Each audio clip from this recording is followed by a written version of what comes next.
All right, so if you've glanced at a Bitcoin chart anytime recently, you've probably felt that little knot of anxiety in your stomach, right?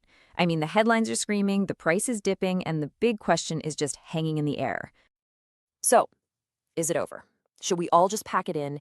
Is Bitcoin done for? Is this the big one we've all been warned about? These are the questions flooding social media, all the group chats right now. And today, we're going to get to the heart of what's really going on using the analysis from some people who've been watching this market for a long, long time. And this is the number causing all the fuss, a 9% drop from the all-time high. Look, for anyone, that's a pretty significant move. It's definitely jarring. And hey, if you're new to Bitcoin, a drop like this can be incredibly stressful. It can feel like the floor is just falling out from under you. And that worry, totally understandable.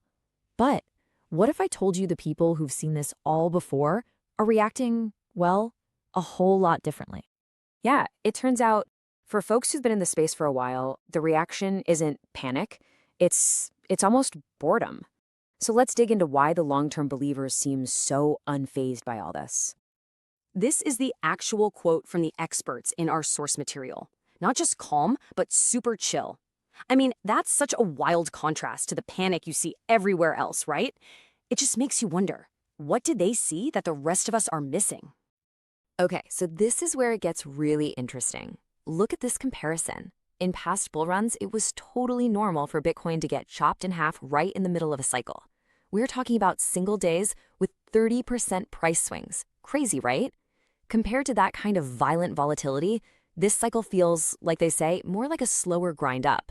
The drops are just not nearly as bad. So this change in behavior, this newfound stability, it's not just a random thing. The experts are suggesting that this points to a fundamental dynamic shift in the market, a shift in who is buying Bitcoin, and maybe more importantly, why they're buying it. So what's behind this shift? Well, it all comes down to the mindset of a totally new kind of investor. It seems we're seeing a move away from that pure get-rich-quick speculation and towards something a lot more profound.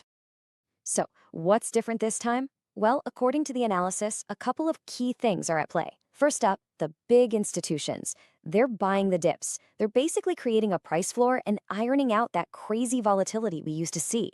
And second, and this might surprise you, the mainstream retail investors, the ones often driven by pure hype, they're not even fully in the market yet. And that suggests this stability might not just be a temporary fluke. And this quote, man, this really captures the mood of a generation. There's this growing feeling out there, this kind of fiat nihilism, where the traditional path to being financially secure just feels completely broken. The idea of saving up, buying a house, retiring, for a lot of people, that feels like a total fantasy. This leads to a really wild paradox. For this nihilistic investor, the regular economy feels like a casino, like you have to hit a lottery ticket just to get ahead. So Bitcoin, which everyone used to call the ultimate gamble, is now seen as, well, not risky enough. It's being viewed as a simple, rational return to a super basic idea. Just save your money in something that can't be printed into oblivion. Okay, this brings us to probably the biggest idea in this whole debate. We're moving beyond charts and price now. This is a core philosophical argument, a fundamental question about the nature of our money itself. Are we even using the right measuring stick to begin with? Just think about this for a second. We all know that technology gets better and more efficient every single year, right? So why is something as simple as a can of Coke 20 times more expensive than it used to be?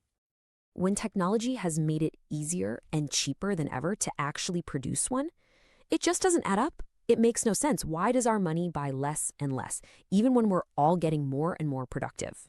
And this just illustrates the disconnect perfectly. 1, technology improves. 2, making stuff gets easier and more efficient. So 3, logically, prices should go down. But what happens? 4, they just keep going up.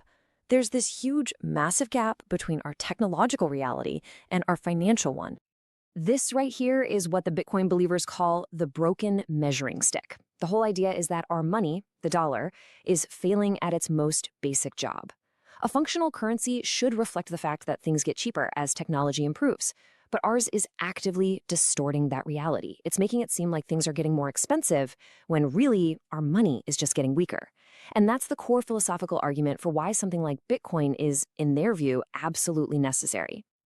Now look, this is a pretty radical idea, I get it, and a lot of mainstream experts have dismissed it for years. But our source material brings up this fascinating case study that really serves as a cautionary tale about why those experts have so often gotten Bitcoin completely wrong. So let's go back to 2016. You've got this famous economist, Kenneth Rogoff, super respected guy. And he basically predicts that Bitcoin is way more likely to become worthless than it is to ever hit, say, $100,000. Well, you fast forward to today, and Rogoff has had to concede that, yep, he was wrong about the price. It soared way past his predictions. So what was his reasoning? He basically says, I couldn't have known the government wasn't going to shut it down. His whole prediction was based on the idea that governments would crack down and ban it, which of course they didn't. And our source material frames this as the classic everybody else was wrong apology. You know the type. It wasn't that my analysis was flawed, it was that the rest of the world didn't behave the way I expected it to. And this right here highlights the core conviction of the Bitcoin believers. They see its survival, its resilience, not as a bug, but as the entire point of the whole thing. So, all of this brings us right back to that fundamental question, the one at the very heart of this debate. When you look out at the world and you see prices constantly going up, while technology is making everything easier and cheaper to produce, you just have to ask yourself, is the problem with the world, or is the problem with the money we're using to measure it?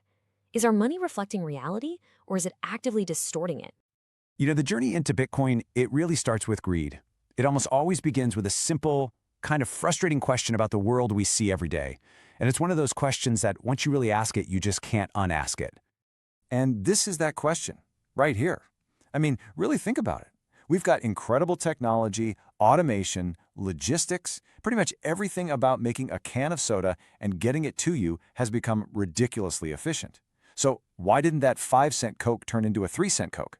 How did it become a $2 one? This is often the first little crack in how we think money is supposed to work. And that realization leads us right into the first stage of this whole journey, the dawning awareness that maybe, just maybe, the very tool we use to measure value, our money, is completely broken. I mean, on one side, you have how the world should work, logically. Technology makes things easier and cheaper to make, so they should become more abundant. And, well, they should get cheaper over time, right? But then you've got how it actually works, where it feels like everything, and I mean everything, just gets more expensive, year after year after year. So what gives? What's the disconnect here? This quote we pulled just perfectly captures that feeling. It's that moment of genuine confusion, that what the hell moment. If the money in your savings account can buy less and less, even while the stuff you want to buy is getting easier to produce, you can't help but start to question the whole system. And that's when you start looking for something else. So that search for an alternative, that leads people to the second stage, where you actually take your first step into the world of Bitcoin. And it's a practice that's known as stacking sats. Okay, so sats, what are they? It's just short for satoshis, and they're the smallest unit of a Bitcoin. Think of them like cents are to a dollar. So stacking sats is really just a simple, disciplined way of saving. You're not trying to be a trader or time the market. You're just consistently swapping a currency that's losing value for a savings technology designed to hold its value. And the process itself, as sources like Bitcoin Whale lay out, is super simple. You pick a platform, you set up a recurring purchase, maybe it's $20 every single Friday, and you just let it do its thing. The goal isn't to get rich quick. It's all about slowly but surely building up your savings in what many believe is sound money.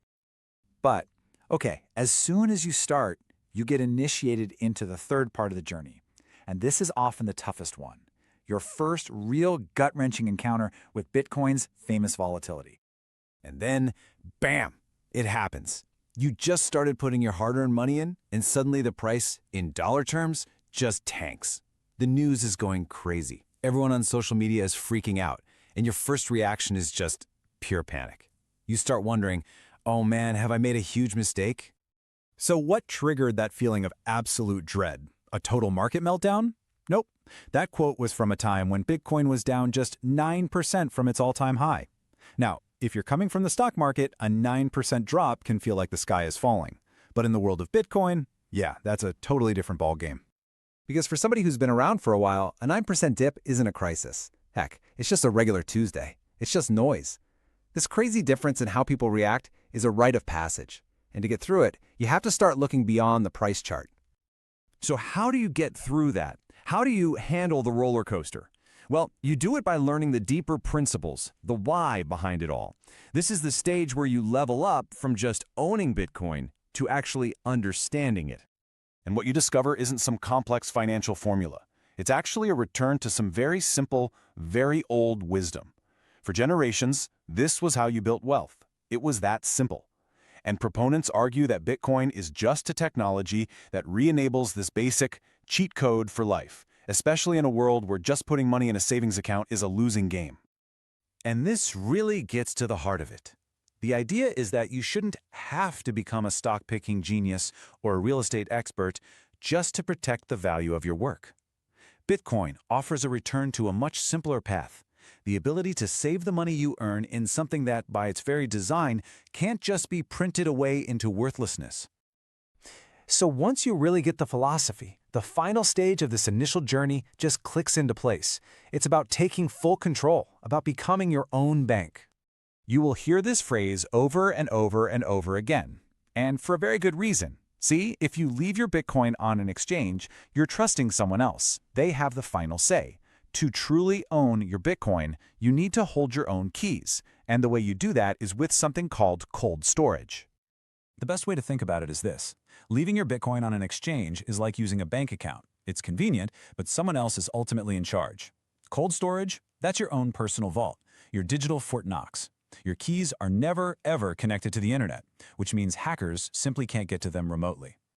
And the benefits here are huge. You completely remove the risk of that exchange getting hacked or going out of business because you and only you are in control.